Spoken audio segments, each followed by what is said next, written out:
Good morning. I'm on here today and I've got a lot of stuff to talk about. I'm excited for today because my road husband and his wife are coming over to help me with a long list of stuff that needs to be done here in the house. Um, and I'm just really excited that they're coming. I enjoy seeing them. There were very few people that were invited to our wedding, and they were one of three couples that we invited. And I'm always excited to see them. They're such,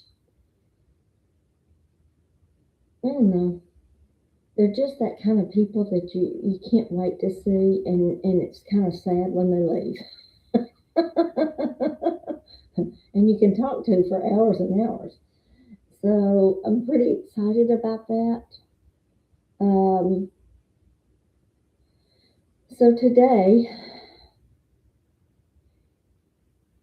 is 6 months, almost to, no, not to the hour, getting close, 6 months since Robert passed. And you'll hear my dog barking in the background, and that's okay. And I don't even know if you can hear me since I didn't move my microphone close enough. So here we go. Let's try again. So today would be 6 months since Robert passed, and a lot of things have changed. Um,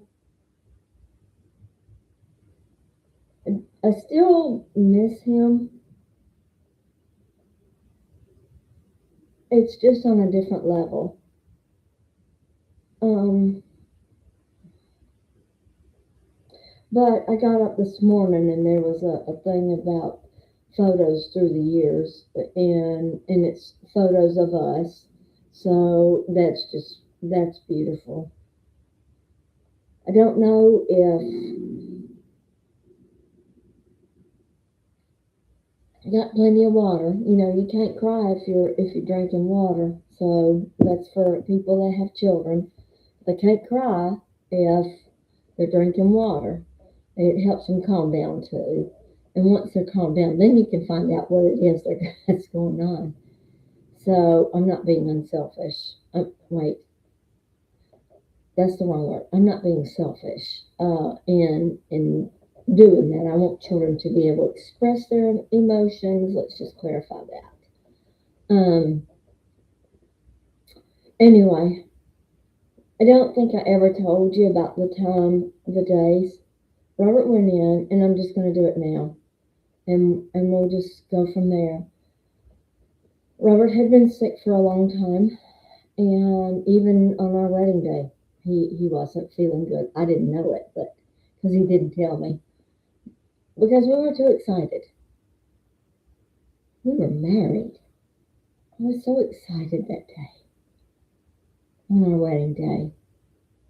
It's like, Robert, we're getting married. He's like, yes, we are.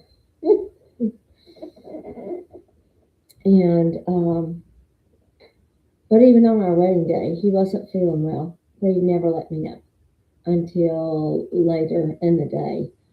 We were both just really tired and just came home from our wedding and sat in our rocker recliner love seat, and we were waiting for our daughter to come pick up her stuff, and we just we sat there and holding hands and fell asleep. I think that's how older generations do their the day after they get married. I don't know, but we just enjoyed being together all the time. Um, but I'm gonna go. I'll tell you more about the good times after I'll tell you about 6 months ago, July. Let's go back. Yeah, that's a great idea. July 13th of 2019. I saw a picture yesterday, and that was the date on it. And Robert and I, since we're in the same U.S. Spider Riders North Texas group, we were on a ride that day, had been on a ride that day. We stopped at a restaurant in Mesquite, some kind of barbecue restaurant, I'm not sure. I don't remember the name of it, but it's very, very popular. I mean, very popular. And and we stopped there, and I took pictures of everybody because that was when I was first getting to where I was riding with the group, and I took pictures of him. And I saw a picture of him from the side, and he was on his phone. And Bill, who was the president of the East Texas Spider Riders, was on his phone, and several people were on their phones. And I took that picture, and I was thinking, get off your phone. There are people around you right now that you have an opportunity to talk to. Get off your phone. But they didn't do it. They just kept on their phone. We were hot. We all were really, really hot. But I took the picture and didn't think anything about it. Uh, and the day is important because 19, 20, 21, 22, 23, 24, 25. 7 years later, July 11th of 2025, um, I took Robert to the hospital, to the emergency room, and his feet were swollen, his body was swollen. He just was really, he wasn't feeling good. There was nothing I could do to help him. Um, I would rub his feet just because it felt so good to him. And anytime you have a foot rub, it feels good. But when you, especially when your feet and your legs are swollen, um, hold on just a moment. B, hush. Okay, I had to correct my dog. Especially when your feet and your legs are swollen, somebody's rubbing. Oh, it just feels so good. But Robert couldn't eat. He couldn't drink. He just couldn't do anything. He would lay around and sleep, and I'd tell him, prop your feet up. So we would prop his feet up. And I even had one of those, adjustable beds so that we could keep him elevated so he wouldn't snore and keep me awake, and elevated at the feet so that his feet would be up. And nothing helped. So I took him to the ER, and um, they did take him in and put him in the hospital. They put him in ICU, and I'm like, okay, I don't really, I don't understand a lot of things, especially when you get, it's like a traumatic thing. I just function, and it looks like everything's okay because I'm functioning, but everything wasn't okay. And after a while, I called the kids and said, "Hey, need y'all to come." So our son came up and his wife. They came up later, and we all got to talk. Robert was talking then, but they were doing all kinds of tests and stuff on him, and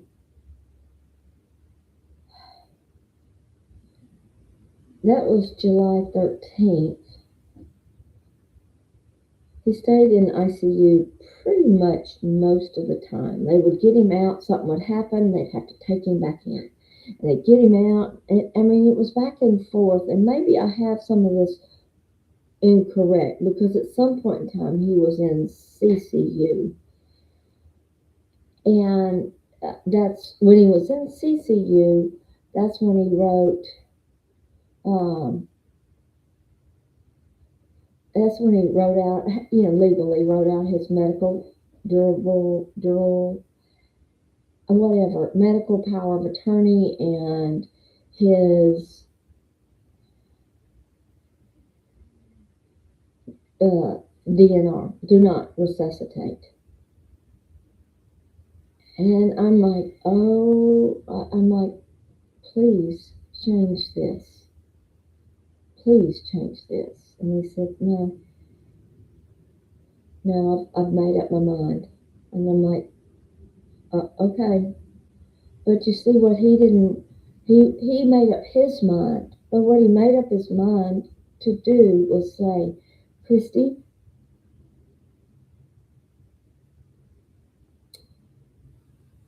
you're in charge of me, my body, in case I am incapacitated and can't do it. And you have to tell them, Christy McBride, you have to tell them to let me die.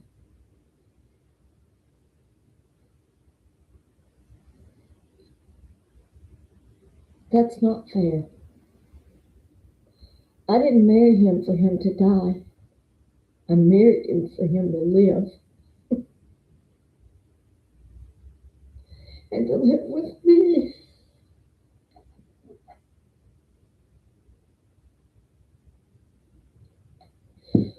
Whew. You can tell this is hard.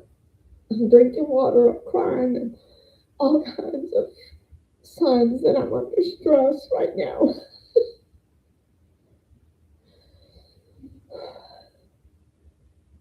Robert went through all kinds of stuff, and while I was in the hospital, I kept doing the same thing over and over again, expecting different results. And I finally just got to the point where he was in there like almost 3 weeks, and he was losing blood, and couldn't eat. They told me they were gonna start feeding him through a tube in his oh, what's I don't know the name of it. They put a hole right here so that they can administer drugs through it, and it goes in your veins. And they were supposed to have given him IV nutrients a week before they ever started. They didn't do that, and just there was all kinds of stuff that just didn't get done. And I came in one morning early. I know it was God because my meeting all of a sudden was canceled. And I thought, well, I can go in early and I could just work from the hospital because I did. I worked from the hospital. You take your laptop and your phone and you're set. And so I took everything, and when I got there, nurses and people were just scrambling everywhere. And I was like, well, what's going on? And they said, we were about to call you. He crashed last night, but then he came back, and um, with because we had to give him blood. He didn't have any blood, and just all kinds of stuff. And I'm like, you were about to call me? The time to call me was, hey, he's crashing. Somebody call his wife. And I, once I kind of got him stable that morning, I said, I want to talk to everybody. And the doctor came in. It was his time to come in, and I gave them a what for. I said, he's been in here. Y'all keep doing the same thing over and over, expecting different results. I said, do you even know where he's losing the blood? No. Have you even checked to see where he's losing the blood? No. I'm like, I think I would start right there first. Find out where he's losing the blood from. That's number one. Find out why he's swelling. Why is he swelling? Find out the root cause of these things. I am not if you are some kind of medical person, you may not like me. I don't care. At this point, I don't care. I have I have experienced too many traumatic things at the hand of people who are practicing medicine instead of getting to the root cause of what's going on with people to find out how to get them well instead of adding another drug or giving them drugs that are just going to kill them, ultimately going to kill them. So anyway, that day was a very important day in our journey. Um, he he had to go through all kinds of tests and stuff like that, and that was like a Monday or a Tuesday. I got a phone call, and from I call her Dr. Kevorkian because I don't really remember her name. Even if I did remember her name, I wouldn't tell you that. But her job is basically to medicate people that are that are passing to make them feel better, to make their passing better. And at first, I never understood why she was there, and nobody ever bothered to explain it. It's just not. It wasn't the greatest journey. The first doctor we had, he would call me every time he was in there. He would have Robert call your wife. Let's have a conversation. And so I knew what was going on. But when he got off the case, the next ones that came on, nobody ever called me. Nobody ever told me anything. I was ticked off.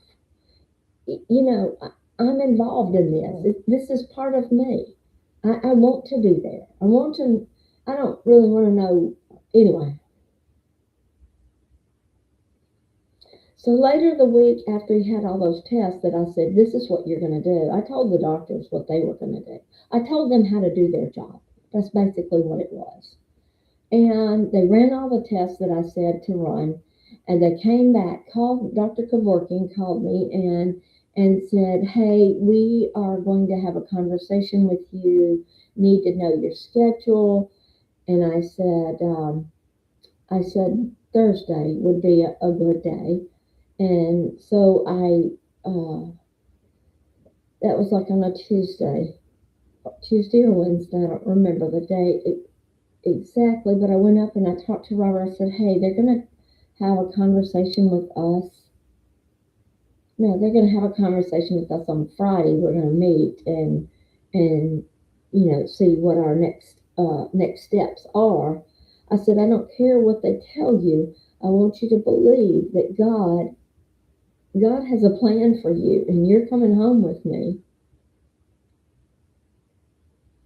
And we're going to believe the word of the Lord instead of the word of the doctor. That works real good when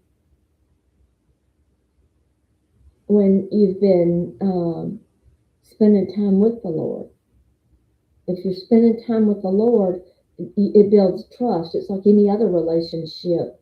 When you spend time with somebody, it builds trust. It kind of it's like my lending business. I spend time with my lenders to build trust, to know that these are the people that I can trust my investors to come to, and let's make it be a beautiful relationship. So it keeps happening over and over. So everybody is happy, and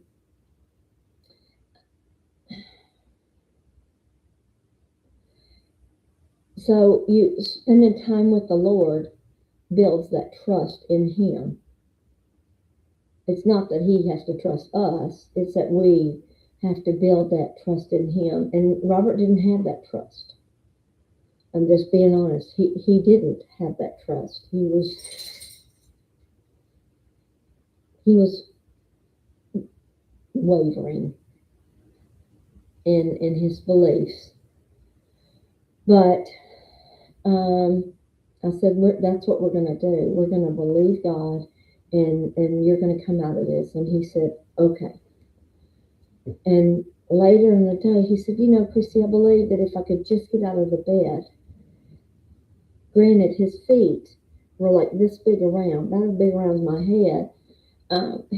Both of his feet and legs were like that. He said, I feel like if I could just get out of the bed and go to the bathroom, everything would feel so much better. He was not swollen just on the outside, he was swollen on the inside. His abdomen was so distended, it looked like he was carrying twins to triplets. That's And that would have been a miracle in itself because being a man, you don't get pregnant. And two, I guess you have to have sex to do that. And we weren't. So, because he wasn't well. Um, so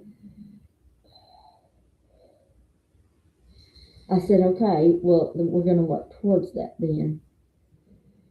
Well, the time progressed and the day came that we were having the meeting.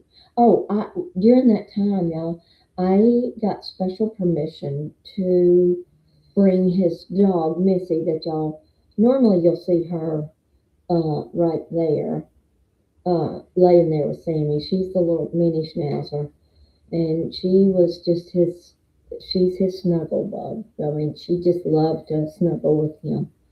But I brought her up there so that she could see him and he could see her. Yeah, that was the last time they got to see each other.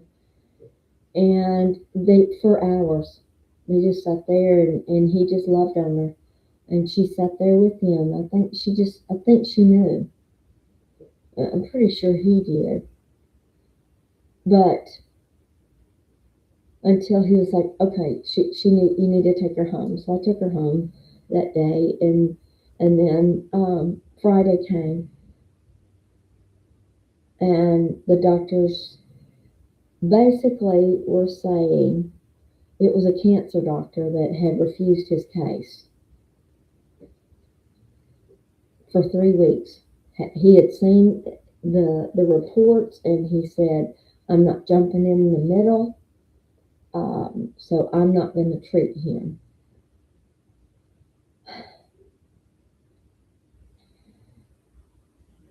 And it's the end, and he's like, "I'll talk to you now." So he comes in. They basically say there's nothing we can do for him. He had they were like, there's so many places in his body that, excuse me,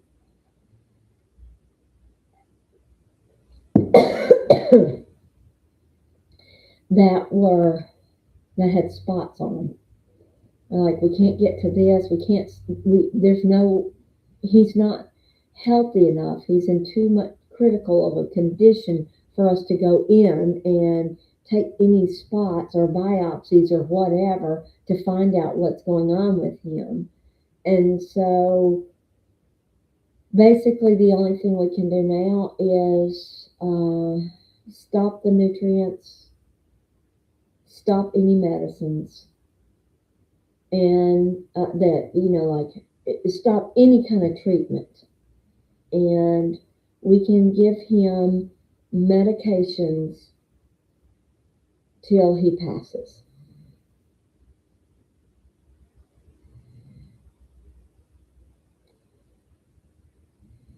And the look on Robert's face went from hopeful to, I'm done.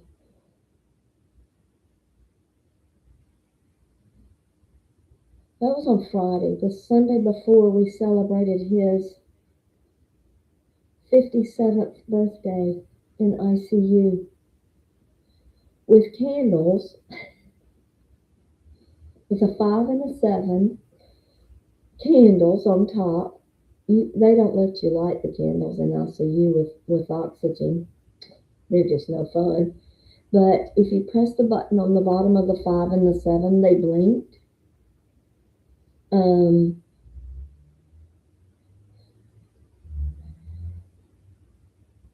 we took balloons, or a balloon, and I bought a piece of cake because he couldn't eat. So, but I just put just a crumb on his tongue, just for a celebration. We had party hats, everything like that. So I celebrated his birthday. But a week later, I'm having to make decisions about his homegoing. They put him back. Well, They took him out of the room. We were in a really tiny room. I mean, it's like, how do you manage to get a medical team in here, much less visitors? But they eventually took us out of that room and put us into a room where family could come in. A lot of family could come in and stay. But I called all the kids in and all the family in so that they could come in, and I told all the kids to say whatever you're gonna say to him. Don't have any regrets. If you're pissed off at him, tell him, and you'll work it out. Because there's the one thing I learned from when Eddie passed to the day that he passed, because we had the time together to say everything, to say our thank yous, our sorries, our forgive me, our I love yous, our everything. That was orchestrated. That morning was orchestrated by God with Eddie. And I think this night and this time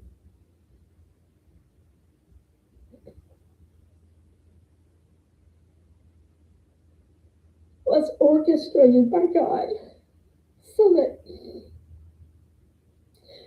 part of his family that had been estranged from him didn't have to be estranged anymore. And I'm here to tell you, don't mess with me when it comes to my family. And I'm believing for them to live because I never gave up hope. I didn't. I never gave up hope. And there was one extended family. He's not really family that came in, and he said he was talking about Robert going to the other side and him dying, and I just stopped him right there. It's like, oh hell no, you don't. I told him, you just better shut up. And I told him, I love his family. I really love his family, especially his mama. I love his mama. But I told every one of them in that room that day, I said, if one more of you speaks any kind of words of death over my husband, I will kick you out. You will not be allowed to come back in, and I don't care who you are. This is my husband, and I'm taking over this now. And sorry, I didn't, and I'm in it. And they were like, oh, this is a side we've never seen before. And she means it. I did. And no one after that point spoke another word of death over my husband. But that Friday night, everybody came. Or Friday night, everybody came. And I was being told, you basically have till 9 p.m. before we have to start dragging him.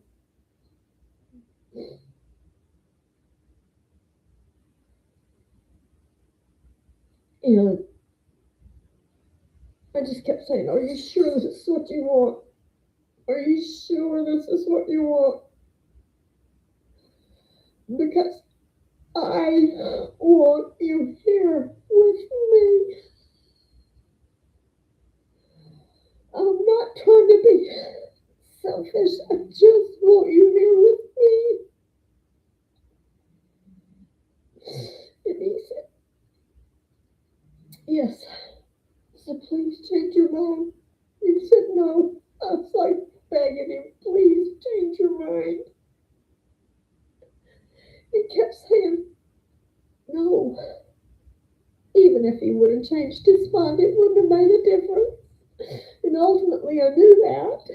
At least it wouldn't have made a difference. Just so. Oh, I excuse me.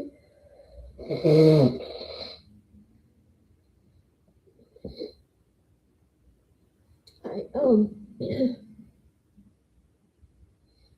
I'll let everybody And one of the daughters has been estranged from him since she was really little. And they tried to have a relationship, but when when you're ripped apart from somebody, and he was ripped apart from his two oldest children, it's hard to get that all those years that were lost. It's hard to get it back together when there's so much misunderstanding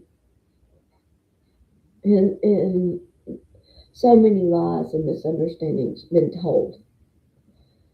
Um, but anyway, so I went to her and I said, I beg you, go in there and make sure you tell him everything you've ever wanted to tell him. I said, because the worst thing in the world is when somebody passes and you have all kinds of things that you want to say to him and you can't. But the one thing I really wanted her to know was to go in there and for him to tell her that he loved her.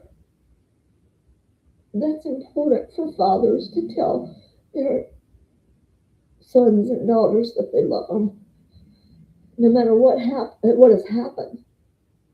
Children want to know that their father loves them, just like we need the love of our heavenly Father. We need the love of our earthly fathers and the love of our heavenly Father just to keep going. And so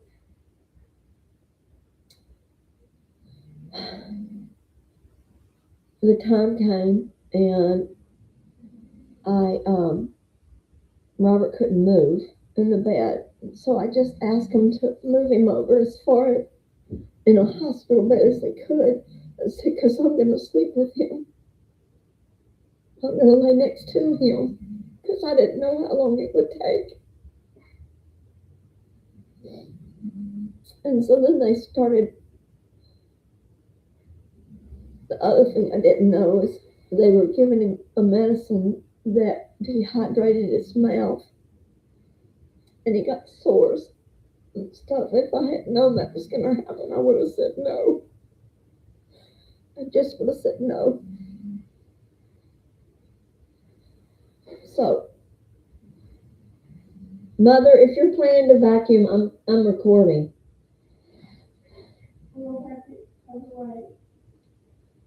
So, anyway, I had to tell them to go ahead and administer the drugs, and um, uh, and I laid there next to him all night. It was the last time I got to lay with him. And for a week, for 7 days, I watched him. I watched the life go out of him.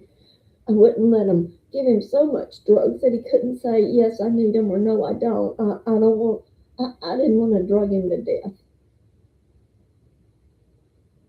But when he got to where he couldn't say yes or no, I went ahead and I just let them do what they needed to do. And that last morning, and during that week, our youngest daughter and her future fiance, he did ask for her hand in marriage on Robert's birthday. It was the greatest gift, y'all. It really was. But we would all stay. There was one or two nights I had to come home and deal with stuff, but then I came back, but we were all staying at the hospital. And that last day, she and I were talking, and her future brother-in-law was in the ER. He'd done something stupid, just young kids. And she said, I'm going to go down and check on him. She said, is he going to be okay? I said, yeah, I think he will be. And we talked for a few minutes. I said, I need something to eat too. And I kept putting it off and kept putting it off. And we're just sitting there talking. And all of a sudden, he made some kind of gasping sound.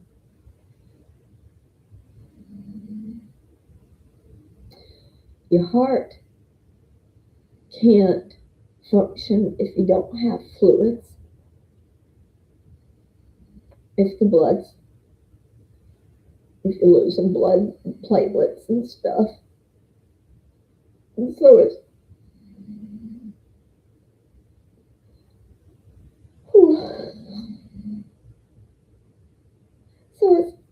he had a heart attack.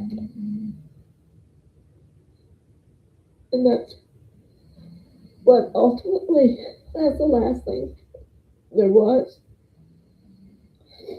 But what really killed him, what really, truly killed him, was chemo and those immunotherapy drugs. They're supposed to keep you alive, and what they do is they kill everything. They just kill everything in your body till your body can't function anymore.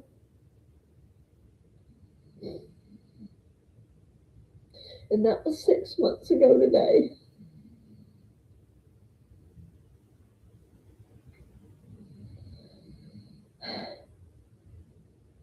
And every day I do get up, and every day I keep going. And today I get to do something I've been wanting to do for a long time, and that's to clean out from behind my refrigerator. Woo! And other things, just things in the house that need to be done. But then later today, I'm going to get on my spider and I'm going to go for some therapy. But y'all, through every bit of this, God was right there with me. I kind of wondered this morning, because I was in the kitchen and he said, I want to make sure I say this correct. He said, Christy, I'm going to make sure that today is an especially joyful day for you. I was like, oh, good. I didn't realize it at the time, what day it was, until I looked in the book, and it says that his resurrection is my resurrection too. Oh, I do want to tell y'all that morning, the last morning, Robert and I had an opportunity. The Lord had told me to pull out my Bible, sit next to him, which I did a lot. I sat next to him. I'd sing and worship. I had worship music going. I had everything I knew to do. But he said, read that to him. Read Psalm 91 to him. And I did. And y'all, he was struggling. He was, when people are struggling at the end, they're fighting. He went from fighting to peace when I finished reading that. And we had a time of worship that morning. I didn't understand then, but I do now. I did later, and I do now, that the Lord was having me usher him in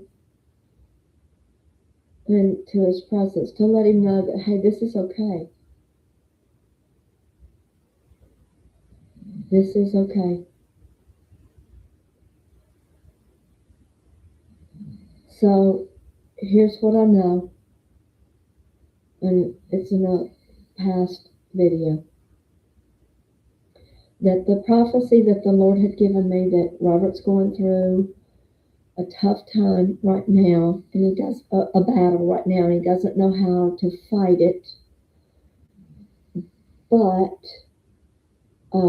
you're gonna help him through it, through my love, and everything will be all right with Robert. You know what, y'all? Everything is all right with him. Everything's becoming all right with me. And at some point in time, I know I'll get to see him again. I'm going to bless you today in Jesus' name. Have a joy-filled day. Bye.